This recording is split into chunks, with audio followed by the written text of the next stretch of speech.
Dr. Amy, welcome to the Moms of Tweens and Teens podcast. I am so excited to be interviewing you. We've already had an amazing conversation before I hit record and cannot wait for you just to share your mission and the wealth of wisdom that you have to share with our listeners. I'm so happy to be with you and your wonderful audience. Well, I want you to start by sharing a little bit of your story that you were just sharing with me and what led you to what you're doing today. I think I'll start in the middle and we'll circle back and arrive here. But in August of 2020, after completing a full neuropsychological assessment, so 7 hours of testing, 2 hours of the neuropsychologist speaking to my mentor, and an hour of the neuropsychologist speaking to my husband, the neuropsychologist determined that my relationship with my mentor of 31 years was a relationship of undue influence, otherwise known as covert emotional abuse or coercive control. And that realization or understanding was pretty devastating. It felt like an earthquake in my life. I lost a person who I had loved and trusted, or at least the illusion of the person I had loved and trusted. I lost kind of temporarily my spiritual underpinnings and my sense of self, and a relationship with a loved one was really damaged. Having been a gymnast as a young person, and of course being aware of all the abuse in sports, and it's not just gymnasts and it's not just sports, right? It happens in schools and in music programs and in religious settings. And so the more I thought about it, the more I realized that there's really nothing out there to teach kids how to spot what I call spiders, how to spot abusers. So how to spot and stop abusers. Like most of the abuse prevention is focused on adults. And I don't in any way want to minimize teaching adults to prevent abuse, creating club and team policies to prevent abuse, creating national and international policies to prevent abuse. All of that's super important. And there was nothing that was talking directly to the kids of how do you recognize when someone is, I'm going to say grooming in quotes, because when we think about grooming, we tend to think of it as something that leads to abuse. But grooming in and of itself, whether there's any subsequent overt emotional, physical, or sexual abuse, is still abusive. So how do you teach kids to recognize the subtle threads that a spider weaves to trap them in their web so that they can abuse them? And since I was joking with someone from another podcast, they said something about, you really understand this. And I said, 31 years of experience really helps me explain how a spider weaves a web. So the whole point was to teach kids how to recognize the filaments and the patterns and the whole web of abuse so that they can come to an adult they trust and say, as you had said to me, this is creepy. So you're using your own experience to help others and to help kids really be able to recognize what was happening to you as an adult. Yes, so it was happening to me as an adult. Like my abuse actually didn't start till I was 25, and it was so slow and so insidious and so patient.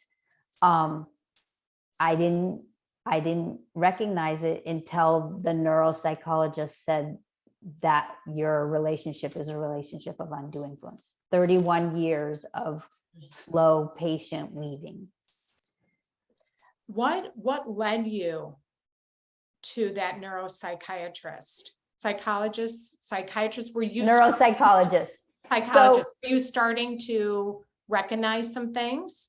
So in January of 2020, I asked, after 31 years, I asked to complete my relationship with my mentor or to graduate. I mean, honestly, at the time, I thought we would complete that phase, I would take a break, and we would continue in some other form. But what happened is when I asked to complete, first of all, I was essentially paying for my sessions and a loved one's sessions. So I was paying this person's living expenses. And she continued to gaslight me, and she told me either I had early Alzheimer's or just that I was resisting my spiritual growth. And I had been committed to my spiritual growth and my spiritual evolution. And then she made a mistake and she insisted that I get this evaluation. And my sense is that she thought that when she spoke to the neuropsychologist, that she was going to convince the neuropsychologist that I was being a bad student. And I went into the evaluation actually thinking that would be the outcome, that I would have Alzheimer's, that I would have some other neurological condition, or that I was just in fear of my own spiritual evolution, because that's a tactic that an abuser, whether it's a life coach or an athletic coach, or again, a music teacher or a school teacher, they use your fear, they use your desire and your fear to control you. So that's one kind of pattern that you can look for. It's like, so they'll say, without me, you'll never become the spiritually evolved person or the athlete or the concert pianist that you want to be. And then if you push back or you challenge, then they'll say, well, you're acting out of fear, you're resisting your growth, maybe you don't have what it takes. And so they're playing on your desire and your fear to control you. So it is like spinning a web. Yep, exactly. And then you get so tangled up in it, it's difficult to see it. Yeah, and especially if they're super patient, right? Like a thread at a time. And so not only do they tell you these things, but then at some point you kind of absorb it yourself. And even if they're not telling you, it's like, oh, well, I must be resisting the coaching.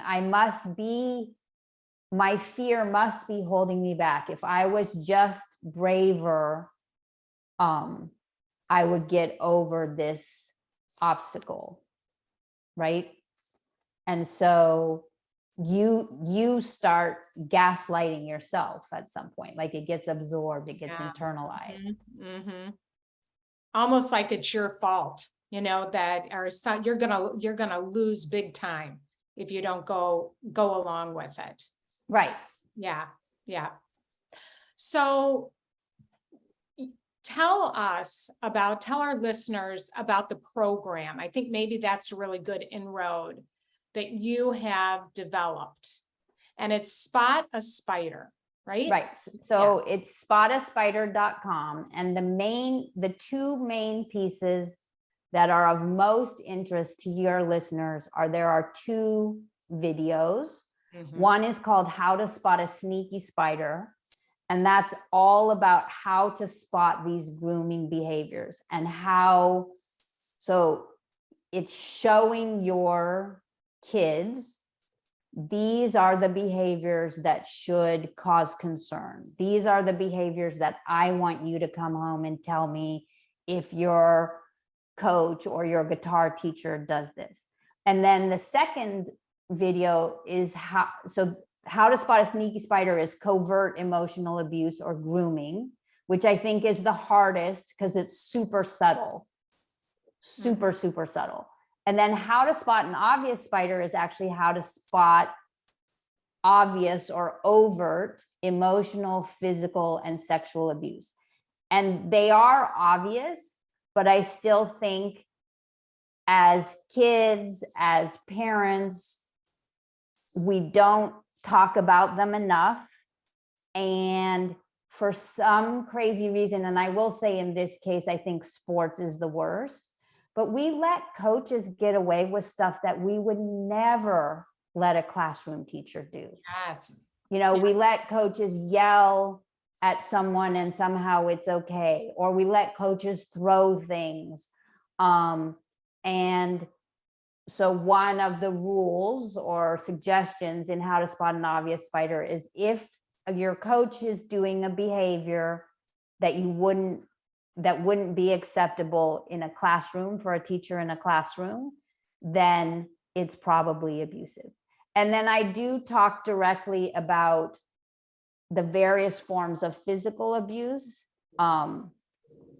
And I talk directly using correct anatomical terms about sexual abuse, because there's data actually to show that the more comfortable kids and families are with using proper terms, the less likely they are to be abused. And then in the resources sections, there's discussion questions for each video. And in the obvious spider resources, parents have a choice of 2 different images. It's super clear. Click here for a nude, anatomically correct version of a male and a female body, and click here for a G-rated bathing suit version, so that parents can make the choice how they want to discuss this with their kids. But the more you discuss it, the more openly you discuss it, the less likely your child is to be abused. The sexual abuse is kind of the worst case long-term scenario. But what I'm trying to do with how to spot a sneaky spider is to back way up, go way upstream, so that kids can recognize, for example, if you're on a team and someone starts texting you individually, or if you're on a team and the coach wants to drive you home, or something that sounds great, like, oh, I'd really like to work on your free throw with you, with no one else there. Like, that's the place where I want people to start thinking about. Yes. Well, I am so grateful that you're doing this, because that's where I think we go. We don't want anybody to sexually abuse our kids. So but there's so many things that we're not talking about, the abuse that begins to happen. And it happened at my kid's school with one of the teachers I was telling you before we got on here. And it ended up that this teacher started messaging my kid. And it was in 8th grade and freshman year in high school, and then started showing up at a game. And he was like, this is creepy. And I was minimizing it at the time. I didn't know better. I was like, well, that's so nice, he's coming to your game. Or, and I'm now, that was probably, 13, 15 years ago, maybe not that long, maybe 10 years ago, 12 years ago. Anyway, now I realized he had that red flag feeling, and he paid attention to his gut that it did not feel right. And that's like, what the game, going to the game, or a single text message, or, a hand that's just a little too low or a little too high, like each one of those, as as a child and as an adult, they're really easy to write off. And this is why I want people to start to see the pattern. Because what happened for me with the neuropsychologist is in that moment when she said it's a relationship of undue influence, it really was for me like there had been a spider web there all along. There were people who loved me in my life who were saying, like, don't you see this thread? And for each thread, I had an excuse. Like, why do you jump and help her when she calls? And I would like jump, you know, it had a certain urgency to it. And I would say, oh, well, she's not feeling well and she just needs support. Like, I thought I was being kind, but I didn't realize that I was being controlled. And so going back to like your son, it probably wasn't just the game, the guy coming to the game. It was the text message, and it was the comment, and it was the subtle, weird thing that he said. And your son was seeing the pattern. And so what I want to do is to make the pattern super explicit so that someone can say, oh, there's a whole web there, and there's a spider, and I don't want to get trapped in this web. And actually, I want to get an adult I trust to come remove this spider. Yes, and it was, and he ended up couple grades later, he got caught. So it was, and I wish your son was here, because I'd love to hear from him what were the other threads and patterns, because he picked up on it, and he told you, and he also like stuck to his guns with you, even though you said you were kind of dismissing it or explaining it. And that is what kept him safe. Yeah. Yeah. I want you to talk about some of the signs. I think there's even 7, but as you say that, there were some things. He was coming home and he was saying, oh, he told me that I'm his favorite student. And then he would, you know, I think that even when he would come up to him, he was maybe a little too close. There was a little too much interest that felt like it crossed a boundary line. So the first thing that sneaky spiders do is usually they're super charming. They make you feel special, and they do something called love bombing. So you're my favorite student, or they might give you, I mean, it could be something simple, a pencil, or so, for example, with the gymnasts, right? The gymnasts were super food restricted by Bella and Marta Caroli. And so Nasser would give them something to eat. And it doesn't have to be big. It just has to have kind of that sense of specialness. And then you have that sense of specialness and that sense of being seen, and you don't want to lose that. And you're in the inner circle. And especially if you're in a situation like sports or a band or an orchestra or something where your playing time or your solos are dependent on this person, right? Like, you want to play, you want to have a solo. And so you want to be in that inner circle. So that's all playing on the desire part. And as long as that part's working, they'll just keep being charming. But then if that part stops working, if someone like your son says, this is creepy, then often either they'll be more charming and see if that'll work and get the person to kind of chill out. And then they'll say stuff like, you can trust me.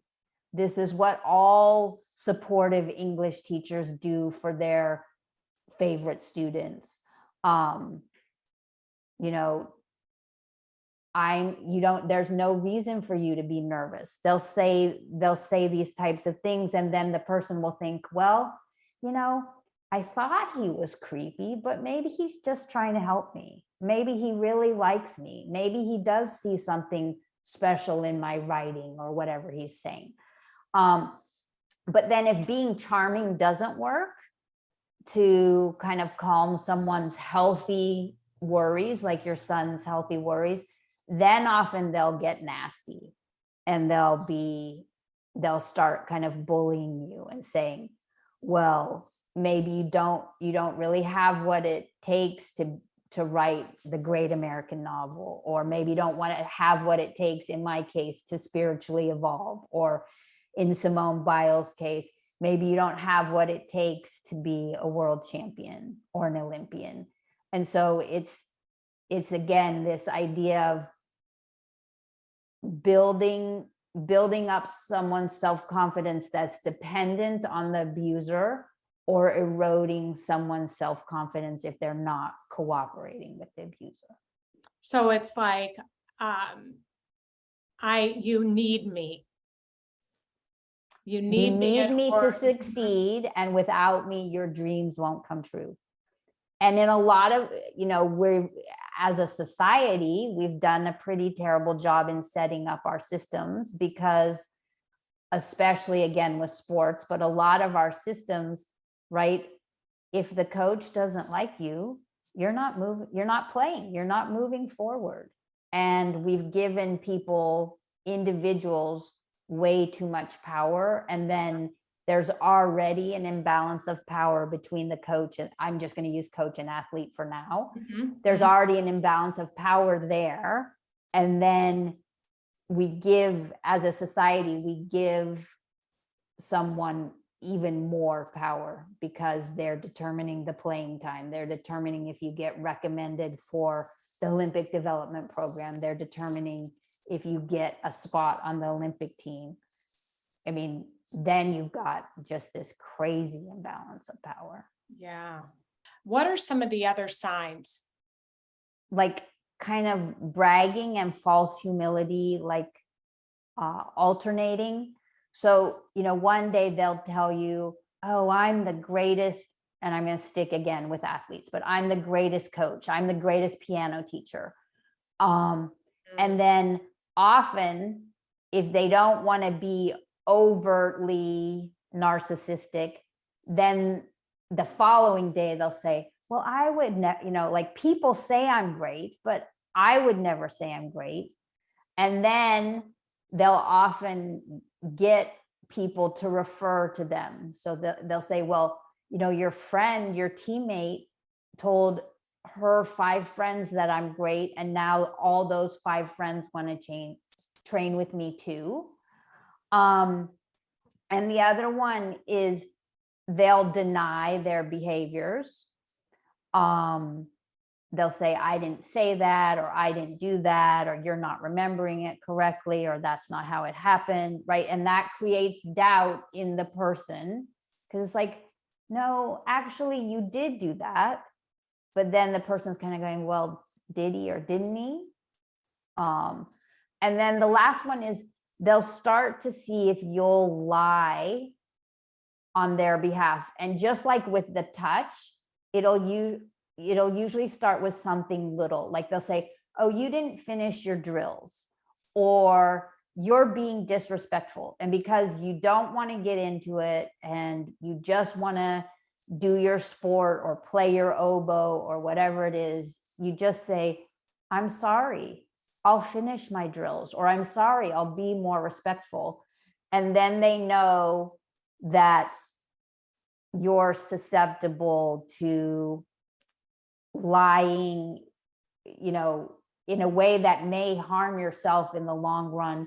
And then they start amping that up. And it's the same thing with the touch. Like, again, maybe the touch is just a little too close to the butt or a little too close to the breast. But if you kind of brush it off because you don't want to make a big deal and you just want to get through the practice and you're not really sure if it was on purpose or not, then the next time it might be closer. And so, and like it starts, then it almost starts to feel normal. And so again, most of this is super gradual. You Yeah. do for sure have people who are just abusive from the beginning and, you know, yelling at their athletes or their musicians. But more often it's this subtle thing that if you don't know what you're looking for, it's really hard to detect. So wanting that, I'm just thinking, how much are we missing in it because we're wanting our kids to be successful and something is going on and we're seeing it, but we're just thinking, oh, you know, that coach, that's what coaches do. They push them really hard, or they tell them that they're really special, and that can feel good to a parent, that you hear them saying that they're so gifted, and we can miss those signs. What would you say to parents? Well, I would say a couple things. I mean, groomers are super, super sneaky. They're not just grooming the athlete or the musician or the church parishioner. They're grooming the parents, and often they're grooming the community, right? Like Nasser's the epitome of that.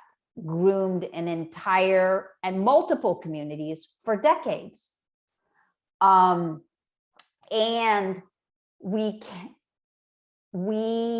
as parents, we want our kids' success, and B, I mean, part of what made me so susceptible to being abused was, I believe, and the more stories I hear about other people who were abused in the same way, is that we're good-hearted, kind, compassionate people, and we kind of can't fathom that someone would operate another way. So most of us want to see the best in someone.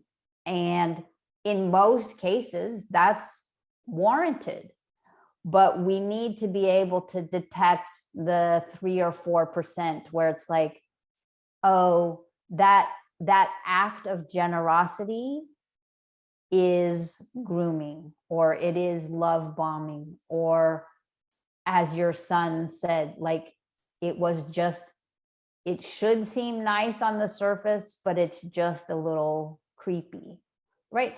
And again, I want to be careful not to have people kind of throw the baby out with the bathwater, because there are amazing coaches that go above and beyond for their athletes, and particularly like in low socioeconomic settings or where someone's really struggling.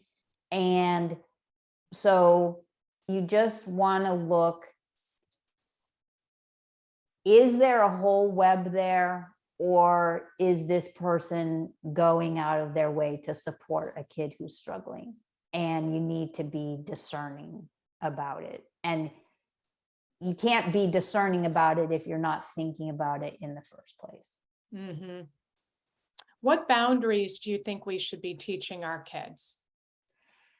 You talk about that. That's where I want to encourage parents to go to your website, because I watched part of the videos and they are really good. I mean, you're very clear in what, you know, what signs to be aware of. So I think when someone's kind and supportive and telling an individual athlete that they're special, or, you know, when they're focusing on one kid, or at least one kid at a time, settings where the sign says no parents allowed makes me super nervous. Okay. A coach or a theater director that won't let a parent in the setting. The texting to individuals is questionable. If your kid comes home and says, I'm confused, or coach yells at me, or coach runs hot and cold. Those are all kind of signs. And the videos go into it in more detail, but anything that for you or your kid, your son did it so beautifully, where it's just like, that feels icky or that was creepy, then parents need to be really open, really non-judgmental. And I'm not criticizing you at all, because I think it's totally normal, but you said you dismissed some of it. It's like, if your kid is telling you something, it's probably the tip of the iceberg. And so even if all you do is say, tell me more, tell me how you feel, what do you see the coach doing with other people? But the more open-ended, part of my practice is mindfulness. So I explain mindfulness as kindness and curiosity. If you can approach anything suspicious that your child says with curiosity, like you're being a detective almost, that's going to be the most helpful thing. Like being an open listener where your child feels safe to kind of bumble around, because unless they've watched Spot a Spider, and unless you've had some of these conversations, it's really hard to explain the behaviors. So they're going to start with, mom, it felt creepy. And then you can say, well, what felt creepy? And is there anything else that felt creepy?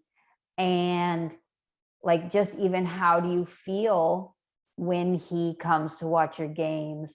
What other concerns do you have? And they're not, right, I'm 58, happened to me for 31 years. It took me another year and a half to lay it out in a super simple, easy, accessible way. And it's so subtle. It's made to be dismissed. The reason you dismissed your son is because it's intentionally made to be dismissed. You told me before we talked that the guy came with his wife, right? So the logical thought for any healthy, non-abusive person is, oh, like he came with his wife, what a nice guy, right? Like, and it's made to be deceptive in that way. Yes. And it wasn't just a baseball game for high school. He was playing, he was playing on a farm league team. So it wasn't like he was coming to watch all the baseball players. It was just him. And he drove far with his wife. So there was a specialness to it. Right. Specialness is a doozy. Yes. Yes. And I love that we're talking about this. And that's why I wanted to say I was dismissing it, because I don't want parents to dismiss it. There was a piece of me that was getting something out of that. See, that I was like, oh, see, yeah, my son, he's just he's special. He's such an amazing kid. But when I love, tell me more, that a little red flag should go up for us. If we see a teacher really treating our kid like they're singling them out, giving them that love bombing, certain things that we should have a red flag to say, tell me more. Because what ended up happening is he was telling me he wasn't answering his messages, and then he would love bomb him more. Right. That's the thing. If the first charm doesn't work, their first go-to is to be more charming. And then after that, they can, if someone's pushing back, then they can get kind of nasty, or they'll go to someone else. But, often it's charm on top of charm. Yeah. Yeah. So good to be able to recognize, listeners, and to help our kids and tell me more. What about the parent that's reluctant to talk to their kids? So I have two answers to this. The first one is, I want you to think about it the way you think about any other preventive care for your kid. So I'm just going to start with crossing the street. When your kid was young, you taught them to stop at stop signs, stop at red lights, look both ways. You know, if the car is speeding up, don't cross the street. And the thing is, this is what's in our control as parents. And we can talk later about what society needs to do to address these issues. But as a parent, the thing that's in your control is teaching your kid the warning signs in their relationships. All I can say is, as awkward as this conversation is going to be for you, and I don't think it needs to be awkward. And I actually hope that I've made it super, super easy for people. Super easy, super approachable. There are discussion questions that accompany each video. Like, I've made it as straightforward as it could be. But I promise you that as awkward as you feel about this conversation, and I really hope you don't feel awkward, that you are going to feel way worse about having a conversation if your child experienced abuse, right? So you have to kind of compare. Would you rather talk about it, have it be awkward before and prevent it, or have it be really excruciatingly painful afterwards and not prevent it? And if you're a parent who didn't talk to your kid and whose kid was abused in some way, emotionally, physically, or sexually, what's done is done. You want to have compassion for yourself. You did the best you could with the knowledge that you had.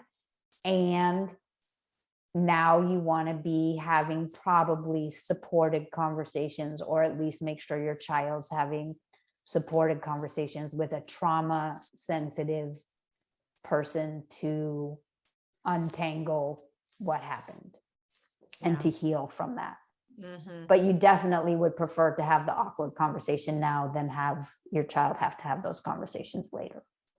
Well, and it's nice that you have made these videos so accessible, and it can be a tool for conversation, because I think that's really what we need, is we need those tools to help us to have, and it's just really helpful, and it really explains it very clearly what to be looking for, because it can be really kind of confusing in your mind when this is happening and you want to dismiss it, and it just spells it out. And the idea is to make it simple, easy, approachable. Do it in the comfort of your own home. If you find it's valuable and you're in a position where you're on the PTA, or you want to take it to your club director, or to the director of the orchestra, or to your the leadership at your church, and say, look, like, I did this with my kid. As important as it is for us to protect our own kids, and right, that's the place where we have control, there are things that we can lobby our schools, our clubs, our theater groups, our robotics groups to put in place also to protect our children. And so on the website, there's, in addition to the discussion questions, there's hiring questions and kind of screening guidelines, so that when a team is hiring a coach, you ask these questions, and if they have certain answers, you're going to go, this guy sounds like a spider, or this woman, again, I want to make sure that we know that it can be any gender. This woman sounds like a spider. I think we'll pass. You know, these are the things that we want to train people to look for. And then there's broader policy recommendations. So, for example, a sports club should encourage people to watch Spot a Spider. They should do the screening and hiring for the coaches. They should train the coaches and the staff to spot spiders. They should have clear anonymous reporting things. They should be committed to a zero tolerance policy. They should have a system for like promptly addressing abuse, and that should involve a trauma sensitive adult who's really the youth participants advocate, right? And then there should be international rules and international databases. So I want this to go like from you with your kid at home on the couch watching the videos all the way to the International Olympic Committee. Here's what we need to do. For example, as abusers often hop from club to club or sport to sport. And so really we need international databases, and the databases should include not just sexual abuse, right? They should include emotional and physical abuse as well. Yeah, the hopping around and having been reported and nobody knows. Right. And then, right. So one of the things in my kind of club's code of ethics is if we let someone go, because this is super common, if we let someone go, we're not going to say, oh, they left for personal reasons, or we had different coaching philosophies. They're going to say, we let this person go because we had concerning reports of abuse. And if they're really on their game, they're going to say that publicly to the media so that Nasser doesn't go from gym 1 to gym 2. Yeah. Or the teacher doesn't go from this school to this school, or the priest doesn't go from this church to that church, or the youth pastor. I mean, that has happened. Churches that we know locally that's happened. Yeah. Right. And you could take this to them and say, I mean, I'll just tell you my humorous one. The Pope recently came out and, started apologizing for the abuse in the church. And I wrote my PR person and I just said as a joke, like, what if the Pope promoted Spot a Spider? Yeah. Right. Like, how many people would that protect if the Pope promoted Spot a Spider around the world? Yeah. And it would be a way for the church to make amends for all the abuse in the past. Because it's one thing to say we're sorry. It's another thing to really proactively do something to stop it. Well, tell people, thank you, Dr. Amy, so much. This has been super helpful. I want to get the word out, help you to get the word out, our listeners to get the word out about your Spot a Spider and all that you're doing and the resources that you share, and talking to their kids and talking to their schools about it and their churches and places, that really need your program. So tell everybody where they can find you. Yeah, it's super simple. I'm www.spotaspider.com. And Cheryl and I were joking. I'm most socially fluent right now on Twitter, and that's @SpotSpiders. But the website is a really good place to start. And anyone with a group of any size can use the fundraising piece. So even if you want to start with your girls volleyball team that has 12 players, you can still use the fundraising piece. Yeah. Well, thank you. So grateful for you to be on the show. Yeah, it was awesome. And I'm so grateful to your son.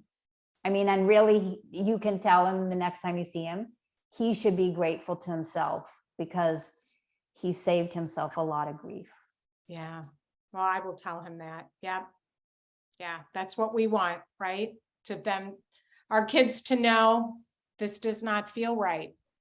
That's all. If people walk away with that one thing, if kids can say this doesn't feel right, and parents can say, I hear you and I'm gonna listen to you and protect you.